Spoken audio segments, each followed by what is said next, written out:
Ես գիտեմ, որ կա Հայաստանում մի շերտ, որոնց թվում է, թե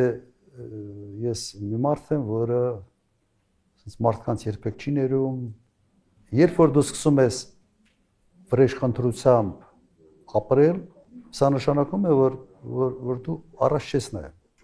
Վրեժխնդրությունը միշտ կապված է հետ նայելու հետ։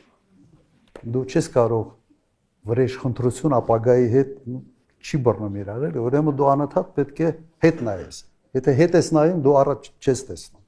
Կան հարցը ներել չներելու մեջ չի, հարցը նա է, որ դու չպետք է քո էներգիան ուղղես միայն դրան։ Այդ Գրաֆ Մոնտե Կրիստոն լավ ֆիլմ է։ Իսկապես նայվում է այդ ֆիլմը։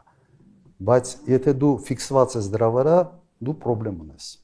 Համենայն դեպս դու այդ դեպքում պետք է որևէ հանրային գործով չպահվես, ապագայի մասին չմտածես եւ կենտրոնանաս, ասենց անցյալում քեզ վատություն արած կամ քեզ դավաճանած մարդկանց հետ հաշիվներ մաքրելու վրա։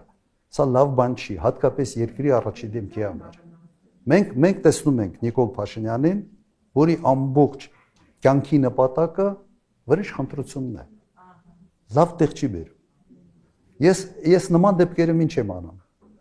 Ուղղակի ֆայլերից այդ մարդուն ջնջում եմ։ Ներել, չներելու արդեն հարց չի։ Ուղղակի քո ֆայլերից հանում ես, ասում ես, եղել է այս մարդը, օքեյ, թող իր կյանքով գործ չունեմ այդ մարդու հետ, մենք տարբեր ճանապարհներով ենք գնում։ Բայց ես չեմ ուզում, որ դա այդ ինքը բան է, որ դու սկսում ես դրանով ապրել, ինքը քեզ ուղղակի այդ վրեժխնդրության